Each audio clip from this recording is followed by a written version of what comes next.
Wow, you guys have really outdone yourselves this time, sending in this material on Mary Shepherd from, no less, the Stanford Encyclopedia of Philosophy. It's a fascinating one. It is. Now, if you spend any time at all wandering through the world of 18th century philosophy, you know it was a pretty crowded space. I mean, some real titans were operating then, and Shepherd was right there with them. But what's really cool is that she kind of carved out her own, I don't know, really distinctive approach to, I guess, how we know things. Like, how do we actually know what we know? And then even goes beyond that into, like, the very nature of reality itself. So think of this deep dive as your express train to the heart of her thought. We're gonna lay out the essentials. Yeah, cut through the jargon. Get to the core. Exactly. Cut through the jargon. So just to set the stage, Mary Shepherd, she lived from 1777 to 1847, a British philosopher. And, you know, like many of her contemporaries, she was super engaged with the whole empiricist movement. We're talking about folks like Hume and Berkeley, really heavy hitters. But here's the thing. She saw some serious gaps in their theories. She thought they just didn't quite cut it when it came to explaining certain things, like the foundations of science, how we reason in everyday life, even, get this, belief in God. You know, she was aiming for something a bit more solid, I think. Yeah, a more comprehensive system to account for all of those. I think that's a really good way to put it. So that's really what we're here to explore in this deep dive. It's unpacking Shepherd's key ideas, and particularly how she really revolutionized the concept of causality. Because for her, that was like the bedrock, the foundation of how we understand the world outside of ourselves. And luckily for us, you sent in this fantastic Asepi entry that really does a deep dive. It pulls from her two major works, the essay Upon the Relation of Cause and Effect, that was from 1824, and then the essay on the perception of an external universe, published just a few years later in 1827. So, you know, for someone already familiar with, you know, the big names in 18th century philosophy, where does Shepherd start to really branch off, I guess you could say? Well, a good place to start is, well, I think, her engagement with David Hume. Now, Hume is famous, or maybe infamous is the better word, for arguing that our beliefs about cause and effect, they're really just, well, they're just products of habit. Like, we see things happen together over and over, and our minds just, you know, kind of automatically link them. But Shepherd, no, she went in a completely different direction. She argued that these causal beliefs are actively caused and justified by perception and reasoning. It's a huge difference. Yeah, I mean, Hume was all about experience being this, like, shaping for, right, you know, kind of passively molding our minds.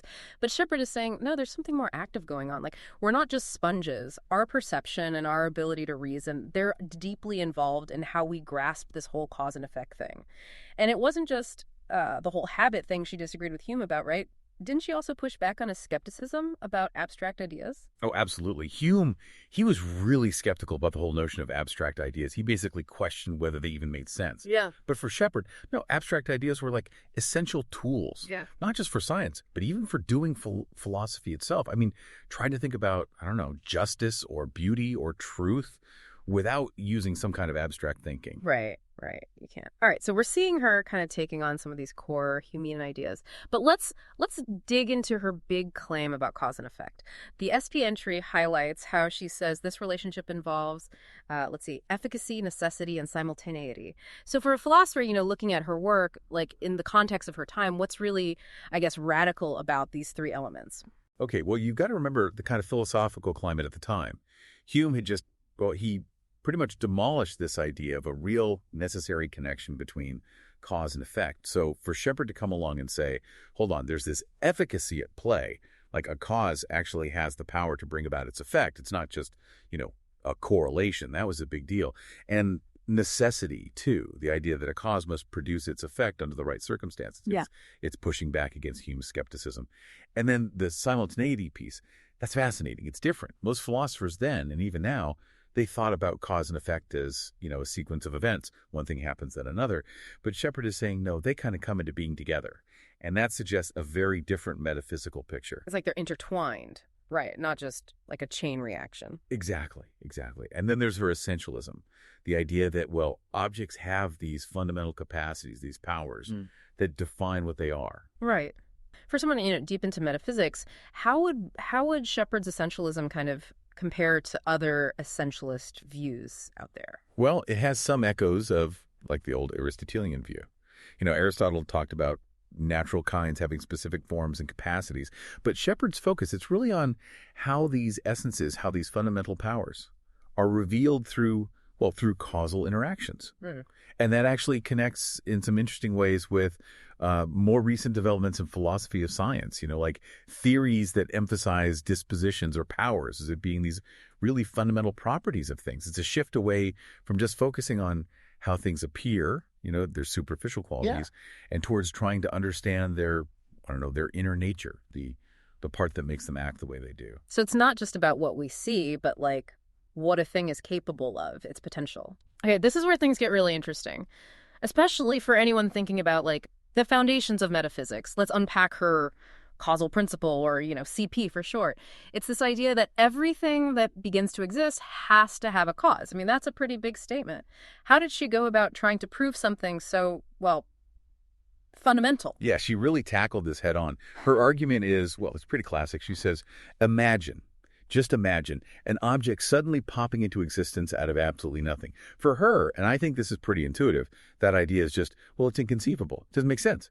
She argues that for something to go from not existing to existing, there has to be some kind of, capacity, a nature already there that's able to bring about that change. So the very act of something beginning to exist, it demands a source. It needs something prior to make it happen. Yeah, it's like saying something can't come from nothing, right? There has to be something already there with the potential to bring about that's something new. But I do remember a Sepia entry mentioning some concerns about her argument, something about circularity. For someone who's, really into the logic of things, what's the problem there? Yeah. The concern is that her very definition of what it means for something to begin to exist might already kind of bake in the need for a cause. It's almost like she's defining beginning in a way that assumes it had to be caused by something else. Yeah. So the criticism is that she's not really proving anything new. She's just kind of restating the same idea in different words. I see. Like, she's already assuming what she's trying to prove. But were there any, counter arguments to that circularity issue, like ways to defend her position? Oh, yeah, absolutely. Some philosophers argue that while her premise, that things can't just pop into existence from nothing, and her conclusion, that everything needs a cause, are definitely related. They're not exactly the same thing. They say she's actually trying to break down what's involved in something beginning to exist and show how that lines up with her understanding of causation. It's subtle, for sure, but it's an important point that's still being debated. It's like saying she's not just repeating herself, she's offering a deeper analysis of what a beginning even entails. Right, exactly. Now, Shepherd also gave us specific definitions for, these key terms: cause, effect, and object. So for someone really trying to wrap their head around her metaphysical system, how do those definitions kind of help illuminate what she was trying to do? They're absolutely crucial. She defines a cause as, I'm quoting here, such an action of an object as shall enable it, in conjunction with another, to form a new nature, capable of exhibiting qualities varying from those of either object in separation from the other. This is really to be a producer of new being. So the cause is what brings about something new. Then the effect is the produced quality exhibited to the senses as the essential property of nature so conjoined. So the effect is the new quality that comes about from the interaction of those two objects. And an object, well, that's a combined mass of qualities, the result of proportional unknown circumstances in nature meeting with the human senses. Okay, so lots to unpack there. It's clear, though, that she's really emphasizing this idea of interaction, right? Things coming together and creating something totally new. It's not just like a straightforward A leads to B situation. Right, it's very dynamic. And that phrase, unknown circumstances in nature, that gets to the heart of her unique metaphysics, this idea that the objects we perceive, they're not just passively out there. They're shaped in part by our minds, but also by something external that we can't fully know. That sounds incredibly complex. So how does she navigate that whole realism versus idealism debate? Is the world just our ideas, or is there something real out there? She takes this really interesting middle path. She agrees with Berkeley, the idealist, that those qualities we perceive, the colors, the tastes, the textures, they're not just out there in the objects themselves, like Locke thought. But she also totally rejects Berkeley's claim that everything is just an idea in our minds. For Shepherd, those qualities come about through a relationship and interaction between our minds and these external things that, well, we can't fully know in their pure form. So there's something real out there, but how we perceive it is always shaped by our minds. Exactly. Yeah. She even criticizes Berkeley, not for saying that sensible objects are ideas, but for saying they're only ideas.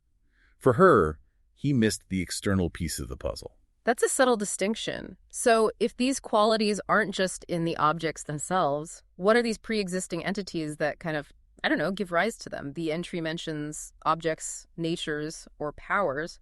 What's so important about the way she uses this term power? For Shepherd, power is really just another way of saying efficient cause. It's that inherent ability within objects to produce effects. It's what determines how an object will interact with other things, including, our senses. Some philosophers even think that for Shepherd, objects might be best understood as like bundles of these causal powers, and that it's these powers that make each object unique and distinct. So it's not just what an object is, but what it can do. Exactly. And that connects back to her essentialism, right? Particularly her engagement with Locke's idea of a real internal constitution that underlies the qualities we observe. Yeah, she took Locke's idea and ran with it. Locke was skeptical about whether we could ever really know this internal constitution, but Shepherd wasn't so worried about that. She thought that by observing how things change, the patterns they follow, we could actually learn something about their essential nature. Like take her example of fire. Fire has to burn and be red, right? Those are like part of what makes it fire. If something looks like fire but doesn't burn, well, it's not really fire. It might be something else, but it's not fire. Because the power to burn, that's essential to what fire is. Precisely. And she connects this necessity, this must, to the idea of obligation. She uses that word to describe how an object's essence kind of demands that it acts in a certain way. She even compares it to Hume's necessary connection, which is pretty bold considering Hume basically dismantled that whole concept. So she's bringing back this idea of necessary connection, but grounding it in the object itself, not just in our minds. Exactly. It's a real objective necessity, not just a psychological habit. And then to really understand her view of cause and effect, you have to grasp this idea of simultaneity. She didn't see them as happening in a strict sequence. Right. You said that earlier. They're not just a chain of events. So how did that work in her system? Because of her definitions of cause, effect, and object, she actually argued that cause and effect kind of emerge together. Great. When two objects come together and form a new object, that new object and its new qualities, they come into being at the same time.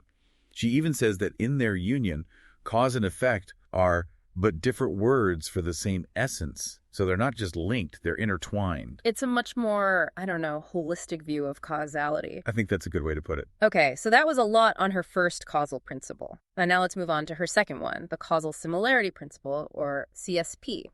It's this idea that similar causes must have similar effects. How does she establish this, and what does it mean for her overall philosophy? You might think that this principle is just as basic as the first one and known a priori. But she actually derives it from the causal principle, but with an important addition. She brings in a posteriori premise with existential import. So basically, while the foundation is the necessity of causation, how we apply it and what we know about it depend on our experience in the world. So it's based on observation, not just pure logic. How did she argue for this principle? Well, she uses a two-step argument. First, she looks at how we identify a cause when we see a new quality appearing. We usually look at the objects that were there right before the new quality emerged. Ideally, we want to pinpoint two objects interacting at the exact moment the new quality pops up. Like, for example, of mixing vinegar and milk. You mix them together and boom, you get curds. So you infer a causal link because they happen together. We see them close in time, so we assume one caused the other? Right. Then her second step is to say that if we had a truly similar cause, like mixing two other liquids that are almost identical to vinegar and milk in exactly the same way, and we got a different effect, then something's wrong. Either those two liquids weren't actually as similar as we thought, meaning there was some other factor involved, or the effect happened without a cause, which breaks her first principle. So the idea that similar causes lead to similar effects, it follows from the necessity of causation and our ability to recognize similar causes by observing them. So the idea that nature is uniform, that it follows rules, it's not just an assumption for her. It's a conclusion she reaches based on her first principle and our experiences in the world. Exactly. And this also ties into how we define objects, right? How we categorize them based on their powers. Absolutely. Yeah. For Shepherd, our definitions of objects come from our experiences of them as causes that produce consistent effects. We see a specific type of cause repeatedly leading to a specific type of effect, and those qualities, along with the surrounding circumstances, become part of how we define that object. It tells us about its inherent causal powers. So when we encounter something that fits our definition, we have good reason to believe it will act in a similar way. Like, we know fire burns because every time we've encountered something that looks and behaves like fire, it's burned us. Right. She even uses this to counter Hume's idea that, well, nature could just change on a whim. Like, imagine snow suddenly burning. How does her framework deal with that kind of, I don't know, radical skepticism? She tackles it head on. She says that if we saw something that looked like snow suddenly burning, it wouldn't be snow. It would have to be something else entirely, with different powers, probably rising from different conditions. It's the same with her example of fruit trees. If a tree that usually bears fruit in warm climates suddenly started producing fruit in freezing temperatures, well, that would mean its nature had fundamentally changed. It wouldn't be a random act of nature. It would be a change in the object itself. So the way an object is built, its fundamental nature that determines how it can act, similar origins and constitutions should logically lead to similar effects. Right. Okay, let's shift gears a bit and talk about how all this work on causality influences her theory of perception and how we understand the external world. There's this great quote from her in the sup entry.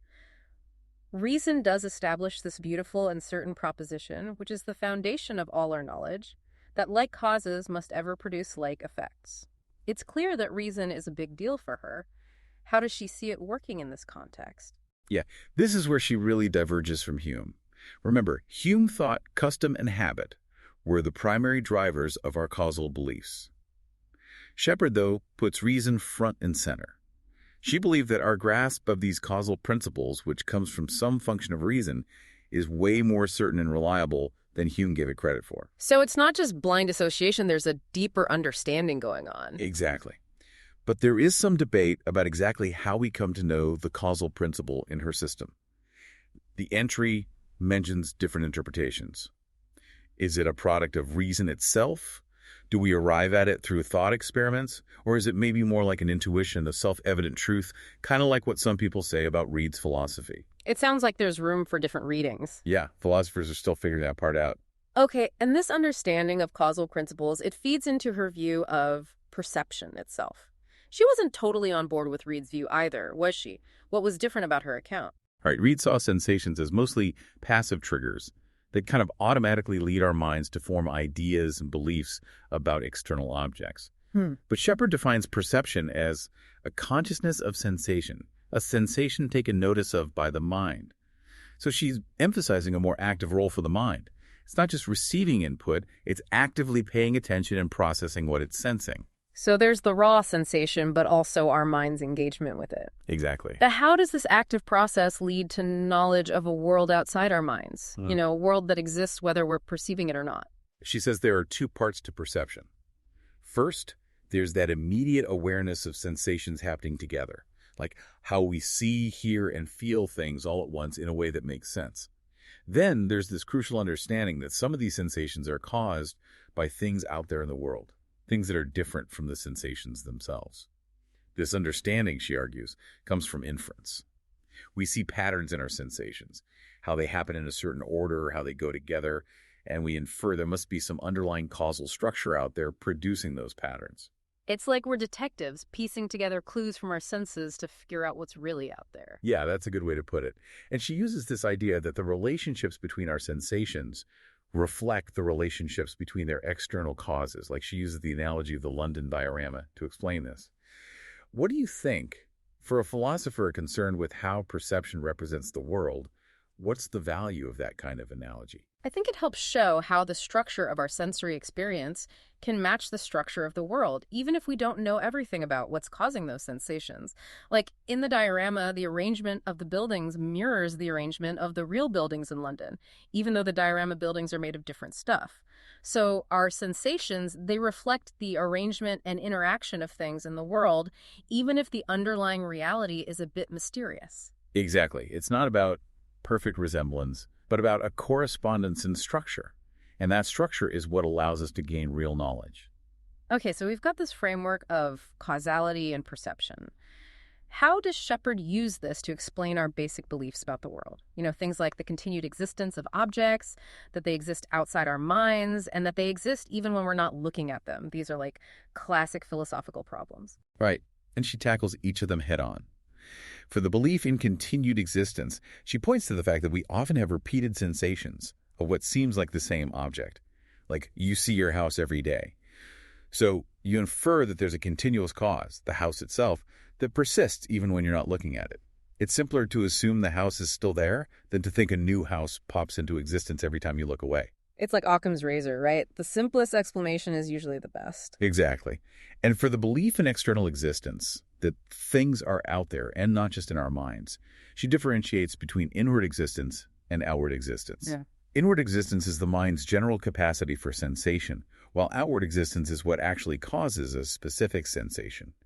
She says that for a sensation to happen, there has to be an interaction, a kind of mixing between the mind and an external object. And since that external object triggers this sensation, we conclude that it exists outside of us. Plus, things out in the world can be perceived by multiple people at the same time, unlike our private thoughts and feelings. So there's a shared reality that we all tap into. Right.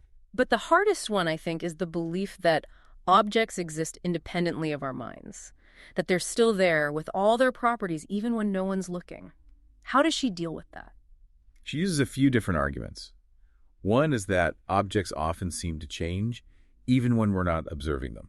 Like if you leave a piece of fruit out, it will rot even if you don't see it happening. Another argument is that one object can affect multiple perceivers at the same time. Like if a tree falls in the forest, everyone nearby will hear it. But her most interesting argument involves this idea of an abstract general idea of existence, what she calls indefinite unknown existence.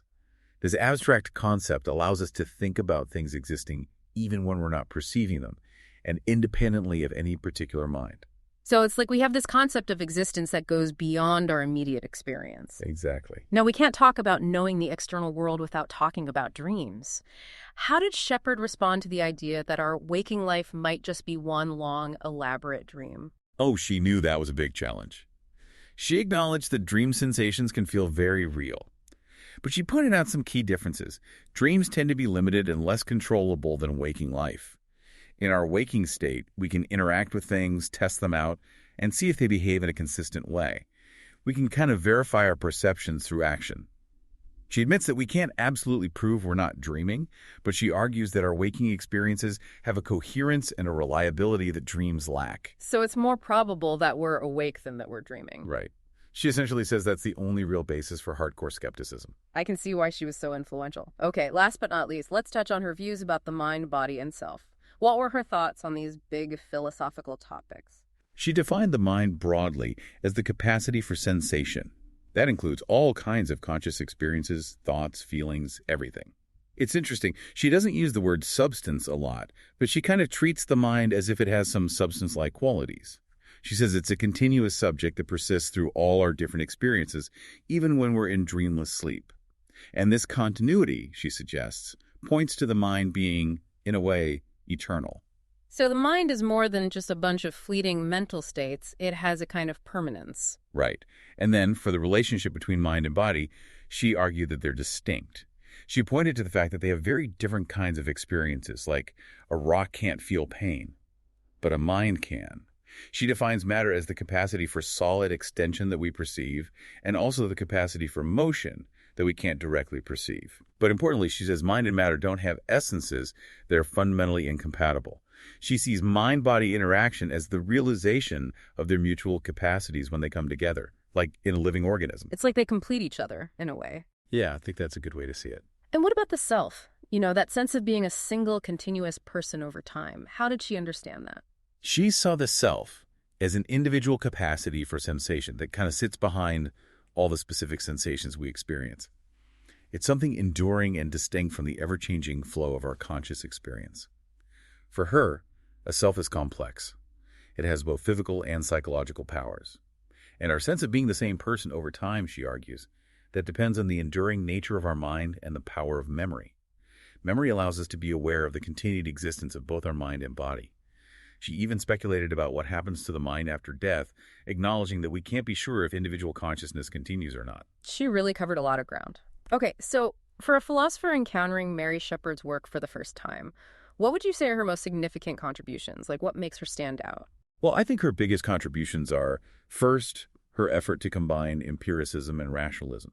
She found the way to bring those two traditions together in a really original way. Second, her focus on causality. She saw it as the key to understanding knowledge and reality.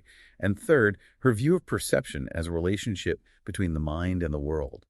She managed to navigate that tricky debate between realism and idealism and carve out her own unique path. She wasn't afraid to challenge the big names of her time, like Hume and Berkeley, and she built a philosophical system that's both sophisticated and surprisingly relevant to contemporary philosophy. So, given her focus on how we actively use our senses and our reason to make sense of the world, what kind of questions or avenues for further exploration does her work open up? Like, does her analysis of the mind-world relationship have anything to say to philosophers today? Absolutely. Her nuanced account of how mind and world interact, particularly her emphasis on the relational nature of qualities and the inferential role of understanding, those are still relevant today. They raise questions about how much we can really know about the external world and how our own minds shape our experience. Plus, her focus on powers and essences connects with a lot of current debates in metaphysics. It would be fascinating to explore how her ideas could inform our understanding of concepts like emergence, dispositions, and even the nature of reality itself. That's a great point to end on. If you're intrigued by Mary Shepherd's philosophy, I highly recommend checking out the Stanford Encyclopedia of Philosophy entry, and of course, diving into her original work. There's also a growing body of scholarship on her thought that's worth exploring. She's a truly unique thinker, and her ideas, I think, are more relevant today than ever. Thanks for joining us on this deep dive. My pleasure.